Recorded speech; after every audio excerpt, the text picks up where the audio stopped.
RFI, il est minuit 30 ici à Paris, 1 heure de moins à Kinshasa.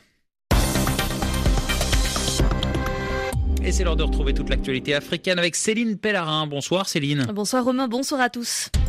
Après 2 ans d'absence, l'opposant Étienne Tshisekedi est chez lui à Limete en République démocratique du Congo. Un retour entouré en masse par ses partisans de l'aéroport à son domicile. Nous serons en direct dès le début de ce journal avec notre correspondante. Dans l'actualité également, l'arrestation au Mali d'un responsable d'Ansardine. Le président malien Ibeka, qui était en déplacement aujourd'hui à Paris, a réaffirmé aux côtés de François Hollande la solidarité de la France et du Mali pour lutter contre le terrorisme.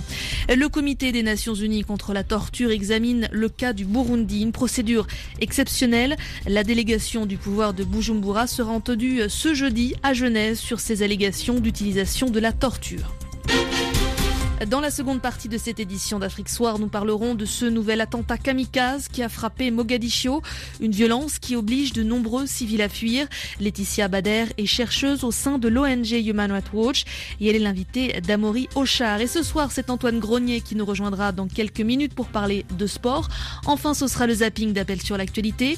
On parlera des critiques de plus en plus nombreuses au Zimbabwe qui visent Robert Mugabe après 36 ans au pouvoir. Vous écoutez RFI, Afrique Soir, bienvenue. Et c'est entouré d'une immense foule que l'opposant historique congolais Étienne Tshisekedi est revenu en République démocratique du Congo. Après 2 ans d'absence, ses partisans ont fait le déplacement en masse depuis l'aéroport de Ndjili dans l'est de Kinshasa jusqu'à son domicile de Limete. Sonia Rollet, vous avez suivi le parcours de ce cortège immense et enthousiaste. Étienne Tshisekedi est chez lui, c'est un retour triomphal, mais il ne s'est pas adressé à la foule de ses partisans. Non, effectivement, il ne s'est pas adressé à la foule ni à l'aéroport, ni même dans la rue, ni même à l'arrivée à son domicile. Ce que nous ont dit son entourage, c'est qu'en fait, il était un petit peu fatigué par ce trajet. Il faut dire que ça a duré pendant 5 heures, 5 heures d'une très lente marche, donc avec ce convoi de véhicules et puis ces gens, cette foule de part et d'autre qui l'accompagnaient. Et le président de l'UDPS a insisté pour très régulièrement sortir de la voiture par le toit et pouvoir faire signe à la foule. Donc ça a été effectivement éprouvant, en tout cas c'est ce que nous a dit sa famille. Vu son âge, il a plus de 80 ans et donc il n'a pas souhaité effectivement s'exprimer à l'issue. Le prochain rendez-vous pour Étienne Tshisekedi, ce sera le 31, le meeting du rassemblement de l'opposition. Là, il devrait s'exprimer pour la première fois à Kinshasa devant une foule depuis 2011. Alors, ce qu'il faut rappeler également, c'est que tout ce convoi a été une organisation importante, à la fois avec un système de sécurité de l'UDPS mis autour de ce convoi pour éviter les accidents, mais également convoyé par la police nationale. La police qui ce soir se félicite que tout se soit bien passé, et notamment qu'il n'y ait pas eu d'incident, malgré les tentatives d'incursion des militants de l'UDPS et de l'opposition dans l'aéroport, alors qu'il y avait eu un accord entre l'UDPS et la police pour éviter justement qu'il y ait une cohue à l'intérieur de l'aéroport. Seules 57 personnalités avaient été sélectionnées pour pouvoir accueillir le président Tshisekedi à l'aéroport. Et donc la police nationale se félicite de cette situation, tout comme d'ailleurs l'UDPS qui ce soir disait que c'était le plus grand rassemblement connu même depuis, parce que c'est pas la première fois qu'Étienne Tshisekedi rentre au Congo et qu'il y a ce bain de foule, cette marée humaine qui l'accompagne. Mais pour le parti d'Étienne Tshisekedi, eh bien, cela prouve que le président de l'UDPS est encore populaire à Kinshasa et au Congo, et que malgré ces 2 années d'absence et son relatif silence dans l'espace politique congolais, il reste l'un des hommes politiques les plus populaires de la RDC. Sonia Rollet, notre correspondante à Kinshasa en direct dans Afrique Soir.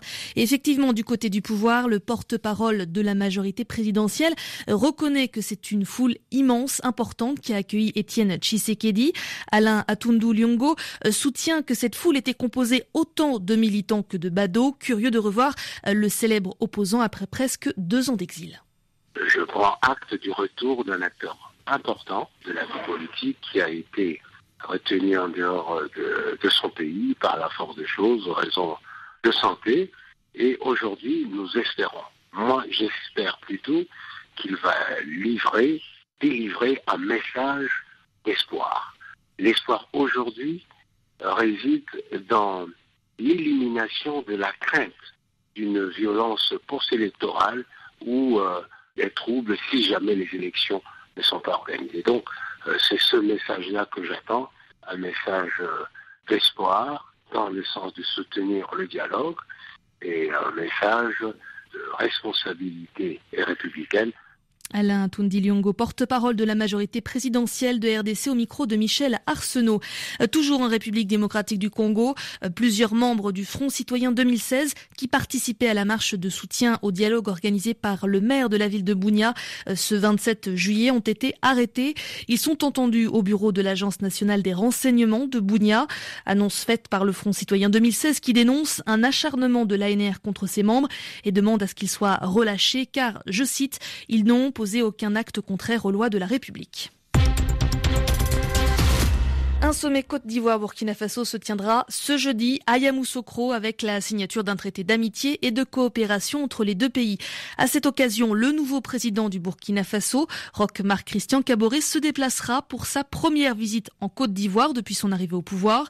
Un sommet qui marque la réconciliation entre Abidjan et Ouagadougou après un an de brouille, car depuis la chute de Blaise Compaoré, c'était en 2014, les relations entre les deux voisins n'ont pas toujours été au beau fixe. Michel Arsenault.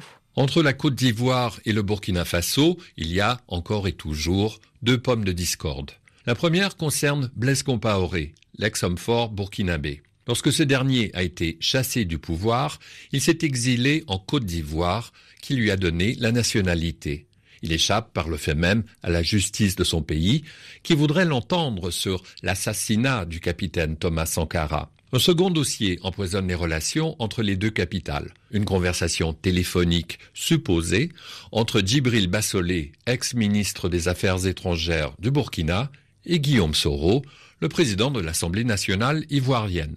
Dans cet entretien piraté, il est question du putsch de septembre dernier à Ouagadougou.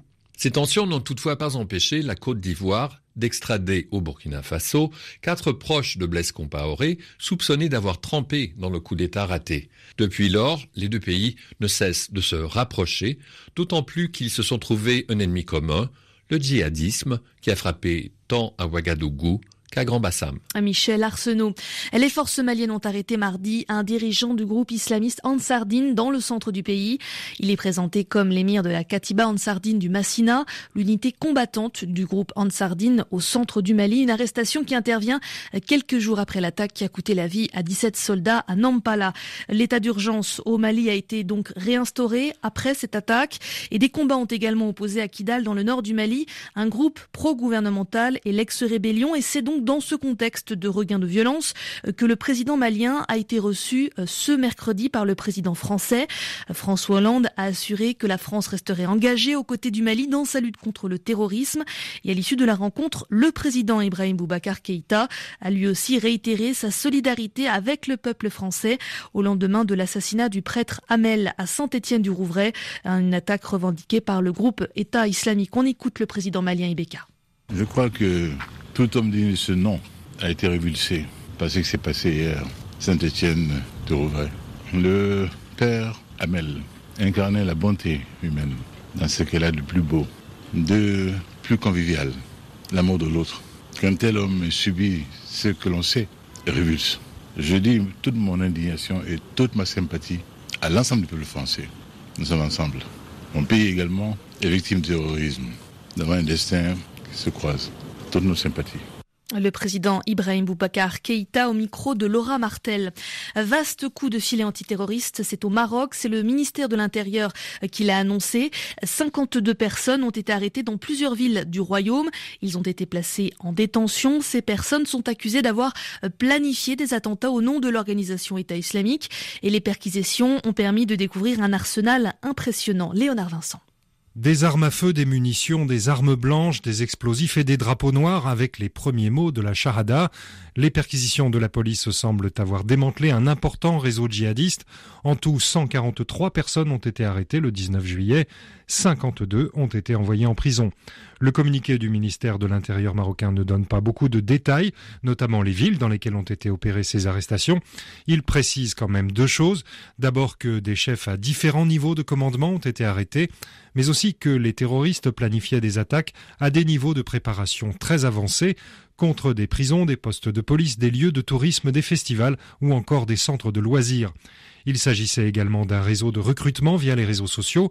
L'intention, dit le ministère, était de semer le chaos au Maroc avant de proclamer une wilaya de l'État islamique dans le royaume. Il faut rappeler que les services marocains multiplient les coups de filet antiterroristes. Celui-ci intervient 5 jours après la découverte d'un autre groupe autour des villes d'Agadir et de Marrakech. Selon les statistiques officielles, 38 groupes similaires ont été démantelés depuis 2013. Léonard Vincent, le patron des opérations humanitaires de l'ONU, Stephen O'Brien, a lancé un appel pressant aux donateurs afin d'augmenter l'aide en faveur des populations du nord-est du Nigeria et du pourtour du lac Tchad, victimes, selon lui, d'une crise négligée. Il a souligné devant le Conseil de sécurité que le plan d'aide de l'ONU au Nigeria pour 2016, qui se chiffre à près de 270 millions d'euros, n'est financé qu'à 28% pour l'instant. Les exactions de Boko Haram constituent dans cette région désormais une catastrophe humanitaire au moins autant et même davantage qu'une priorité en matière de sécurité. C'est ce qu'il a souligné. Il s'agit donc du patron des opérations humanitaires de l'ONU qui a visité la région du lac Tchad. C'était en mai dernier. À Genève, le comité de l'ONU contre la torture procède aujourd'hui à un examen spécial de la situation au Burundi. Une procédure exceptionnelle puisqu'il n'a été utilisé qu'à 2 reprises. D'abord pour Israël, c'était en 1997 et puis pour la Syrie en 2012. Régulièrement, tous les 4 ou 5 ans, les pays font l'objet d'un examen par le comité qui est chargé de faire respecter la convention de 1984. Mais dans le cas du Burundi, le comité a jugé nécessaire, au-delà de la détérioration de la situation des droits de l'homme, d'envoyer une demande de rapport spécial aux autorités burundaises. Durant 2 jours, donc, les membres du comité, composé de 10 experts indépendants, vont interroger une délégation burundaise dirigée par la ministre de la Justice sur l'avancée des enquêtes sur les violations des droits de l'homme. Carole Valade. La demande du comité contre la torture porte principalement sur les enquêtes menées ou non par le gouvernement du Burundi. Il s'agit des cas de violation des droits de l'homme, en particulier les allégations concernant les services de renseignement et les Imbonerakure, la Ligue de jeunesse du parti au pouvoir. Une dizaine d'organisations de la société civile burundaise ont été consultées par l'ONU, dont l'Association des chrétiens contre la torture, présidée par Armel Nyongere. Beaucoup de cas de torture, beaucoup de cas d'arrestation arbitraire, beaucoup de cas de disparition forcée, d'exécution extrajudiciaire. Il y a vraiment de l'impunité au Burundi. Il n'y a pas d'enquêtes qui sont diligentées face à des crimes qui sont commis jour au jour au Burundi. Dans leur rapport, les autorités répondent qu'il n'y a pas d'impunité au Burundi. Les allégations de torture sont jugées exagérées car il n'existerait que 5 dossiers ouverts. L'ONU demande également des explications sur l'attaque par balle du défenseur des droits de l'homme Pierre Claver Mbonimpa et le meurtre de son fils. Sur ce cas, les autorités burundaises déplorent le manque de collaboration des plaignants, une réponse qui ne satisfait pas Armel Nyongere. On a vu qu'il n'a pas voulu répondre à la question posée parce qu'il a dit que Pierre Claver n'avait pas voulu collaborer et que par ailleurs, Pierre Claver Mbonimpa est poursuivi comme si quelqu'un qui est poursuivi est condamné à être assassiné. Les experts doivent entendre la partie gouvernementale dès la fin de la matinée. Cette dernière n'a pas souhaité s'exprimer pour l'instant. Carole Valade. Et depuis un récent regain de violence au Soudan du Sud, les Nations Unies ont recensé au moins 120 cas de viol et des accusations également selon lesquelles les casques bleus n'ont rien fait pour empêcher ces violations. Le commandement de la mission de l'ONU au Soudan du Sud, la MINUS, a ouvert une enquête. Djouba a été le théâtre d'affrontements très violents qui ont commencé le 8 juillet entre l'armée gouvernementale et les forces loyales aux dirigeants rebelles Riek Machar. Ces combats ont fait 300 morts environ et forcé des milliers de civils à se réfugier dans des bases de l'ONU. Le président zimbabwéen, soucieux de réaffirmer son pouvoir après de récentes manifestations contre son régime, s'en est pris aux militants anti-gouvernement, aux anciens combattants et aux ambassades étrangères, les menaçant de représailles. Depuis 36 ans au pouvoir, son régime réprime régulièrement toute opposition. Le président Robert Mugabe est cependant fragilisé depuis plusieurs semaines par une série de manifestations sans précédent depuis des années, des manifestations pour protester notamment contre la crise économique. Une étude scientifique scientifique menée sur plus de 18 millions de personnes dans 187 pays et depuis 1914. C'est une étude qui a mesuré l'évolution de notre taille adulte. Et c'est l'université britannique Imperial College London qui est à l'origine de ce travail, en collaboration avec l'Organisation mondiale de la santé. Si on constate en un siècle une progression de 5 à 6 cm chez les Nord-Américains et près de 20 cm pour les Sud-Coréens et les Iraniens, en revanche, sur le continent africain, la taille moyenne des populations est à la baisse. Fabrice Ouimo.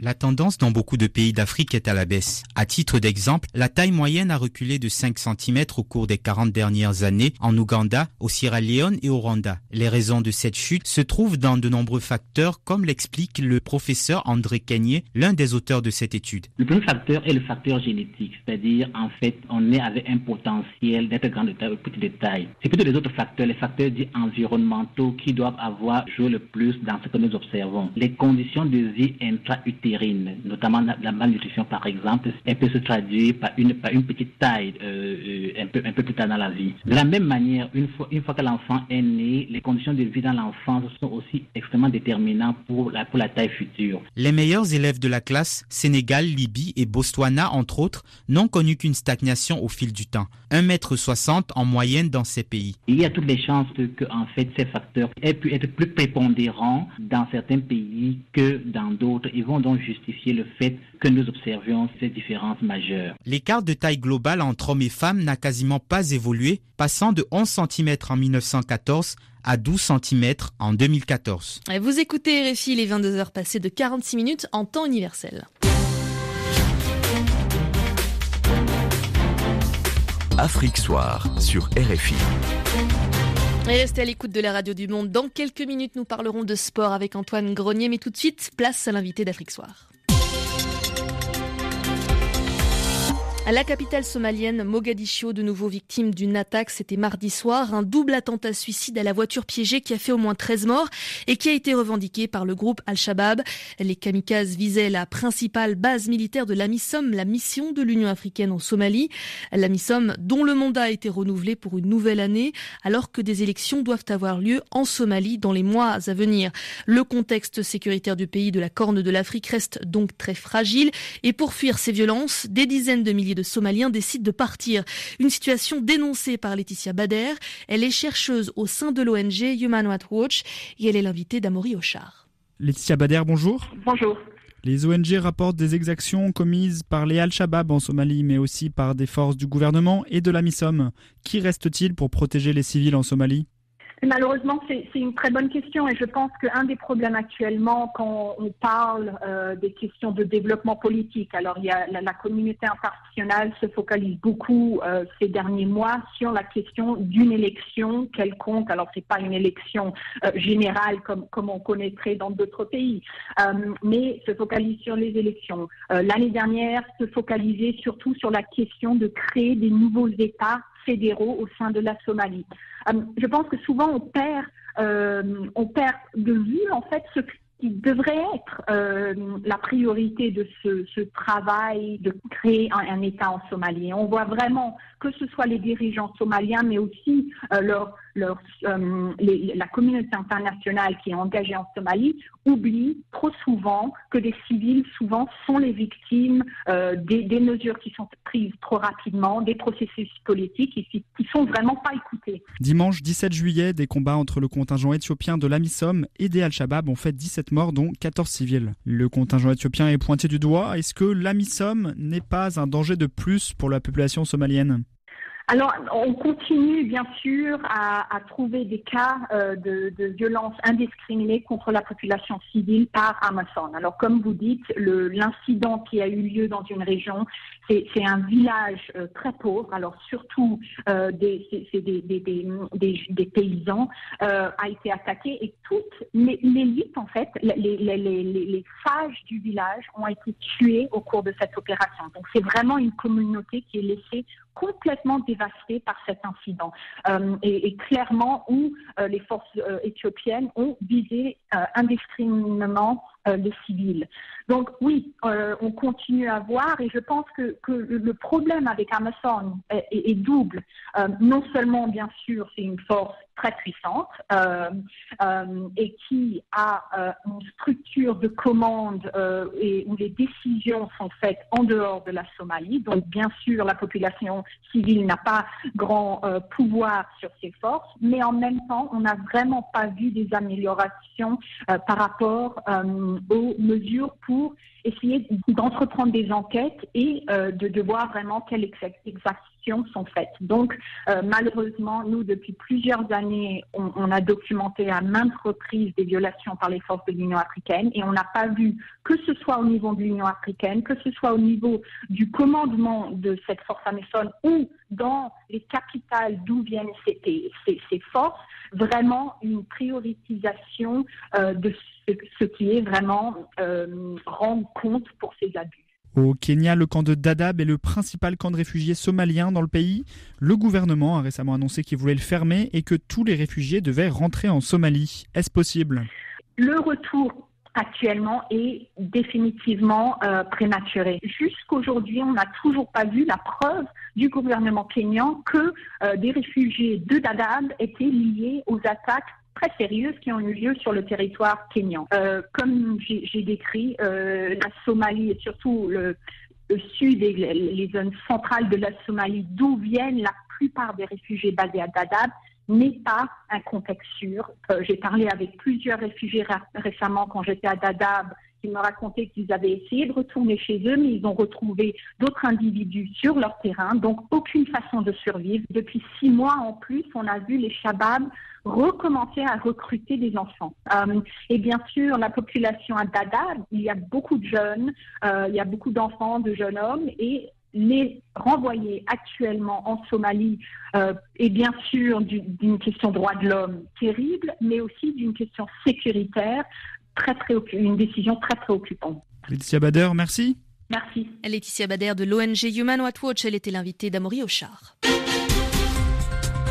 Céline Pellarin. À la une de l'actualité internationale, l'hommage de la République française au prêtre égorgé dans son église en Normandie. Le président Hollande, plusieurs des membres de son gouvernement et des membres de l'opposition étaient réunis dans la cathédrale Notre-Dame de Paris. Et puis évoquant cet assassinat, le pape François a déclaré que le monde est en guerre mais pas de religion.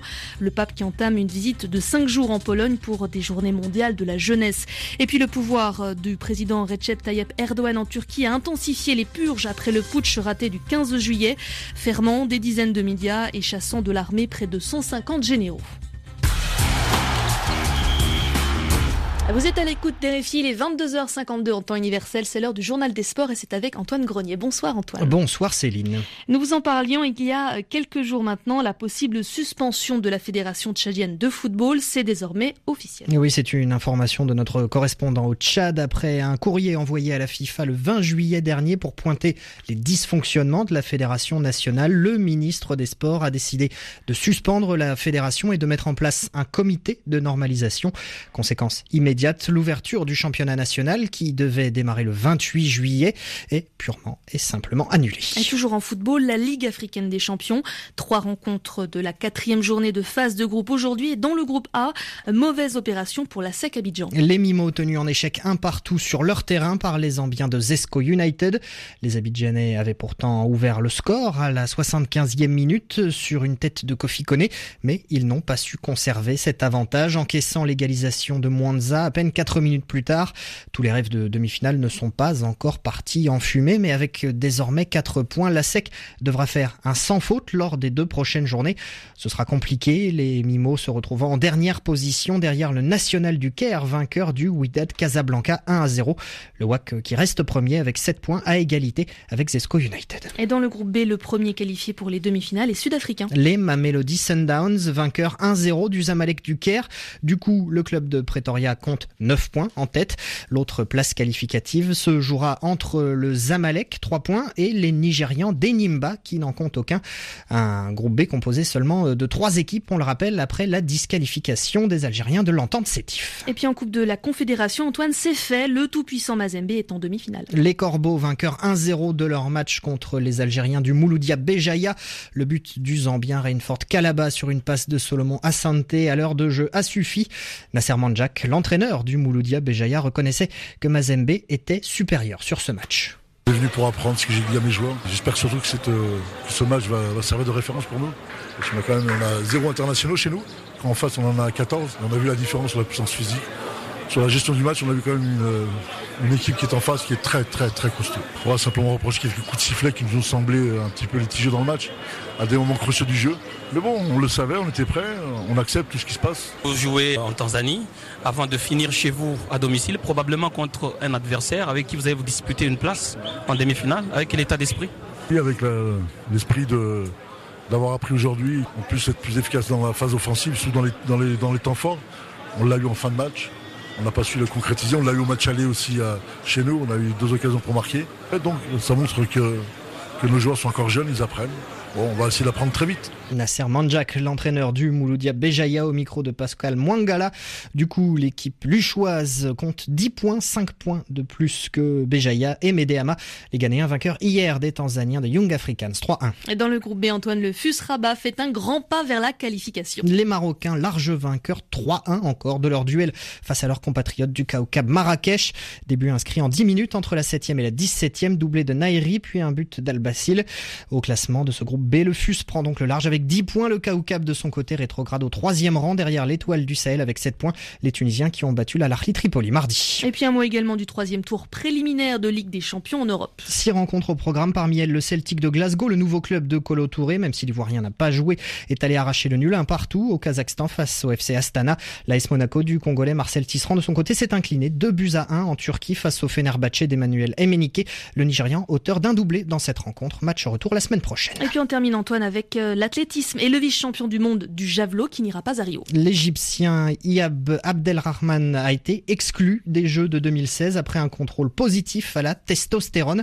Médaillé d'argent aux mondiaux de Pékin, c'était l'an passé. Le lanceur de 27 ans avait été soumis à un contrôle le 17 avril dernier. Le laboratoire barcelonais qui a procédé à l'analyse des échantillons a assuré que l'athlète avait été pris de la testostérone. Donc, Iyab Abdelrahman avait ensuite été prié par son comité olympique de se rendre en Espagne pour y effectuer des tests complémentaires, ce que l'athlète a refusé, préférant passer ces nouveaux tests après les Jeux Olympiques de Rio. Merci Antoine Grenier, c'était le journal des sports. C'est la fin de cette édition d'Afrique Soir préparée avec Wafanour et Antoine Prénat. Merci à vous de l'avoir suivi. Un nouveau journal, c'est dans 3 minutes à présent.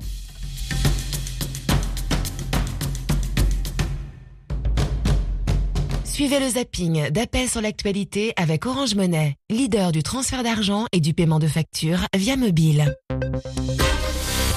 Au pouvoir depuis 36 ans, Robert Mugabe doit-il se retirer ? En tout cas, le président du Zimbabwe est de plus en plus contesté. Les anciens combattants de la guerre d'indépendance dénoncent désormais son régime dictatorial. Écoutez vos réactions, c'était ce matin sur RFI. C'est vrai que Mugabe, au sortir de la guerre des indépendances, méritait le respect des Africains, mais aujourd'hui, avec toute la souffrance qu'il impose à son peuple, la dictature qu'il a installée, qui profite à une minorité des Zimbabwéens, et la misère dans laquelle se trouvent les populations du Zimbabwe, il serait temps pour lui, s'il a encore un peu de dignité, de se retirer. Nelson Mandela, dont Mugabe aurait pu être le pendant, également s'est battu, mais lui, il a instauré la démocratie dans son pays, il a pacifié le pays avec les anciens oppresseurs, et je pense que Mugabe aurait pu suivre cet exemple-là qu'il n'a pas suivi. La principale caractéristique intéressante d'un bon leader, c'est de savoir préparer la relève et passer la main. Ce que Robert Mugabe, visiblement, n'a pas su faire, et il s'accroche à ce fauteuil pour sa propre gloriole, comme maintenant le dénoncent ses anciens compagnons de lutte. C'est un problème africain. On a peur de préparer la relève parce qu'on a peur de la concurrence que cette relève pourrait représenter. Les populations africaines sont fatiguées de ces dirigeants qui se croient les seuls capables de gérer. Vouloir remplir encore pour un autre mandat, ça frôle l'aberration. Quand un président comme Mugabe, qui a passé beaucoup de temps au pouvoir, veut partir, il faut qu'il y ait une alternative crédible. Les vétérans, là, c'est juste des opportunistes. Ce qui se passe, c'est que, en fait, s'ils voulaient dire ce qu'ils disent maintenant, ils auraient dû le dire il y a longtemps. S'ils le disent maintenant, c'est parce qu'ils voient très bien que Mugabe est pratiquement à la fin, et alors ils commencent à se repositionner pour l'autre régime qui viendra. Donc c'est juste des opportunistes, et tout ça, on n'en veut pas. L'espèce Mugabe devrait disparaître sur les scènes politiques africaines. Vous ne pouvez pas parler d'un héros qui donne la souffrance à son peuple où manger devient un luxe, et cela n'est pas possible. Mugabe devait se retirer. Et demain, nous lancerons le débat sur le réchauffement des relations diplomatiques entre le Burkina Faso et la Côte d'Ivoire. 33 9 693 693 70. Et si le temps d'un été, 20 jeunes prenaient le contrôle des ondes pour raconter le monde avec Pauline Mocor et Alice Milou? Salut Thomas, ça va? Ça va et toi? Bah écoute bien, quoi de neuf? Bah j'ai vu sur internet que le 11 septembre c'était un complot. Non mais t'es trop influençable mec. Mais non, pourquoi tu dis ça? Non mais tu crois vraiment n'importe quoi. Non mais je te jure, Michael Jackson, il est pas mort. Non sérieux. Mais oui, tu verras ça dans l'émission Le Monde est à nous. On parlera jeunesse sous influence. Ah ouais, c'est ce dimanche à 16h10 TU sur RFI? C'est ça. On y sera ce dimanche à 16h10 TU sur RFI.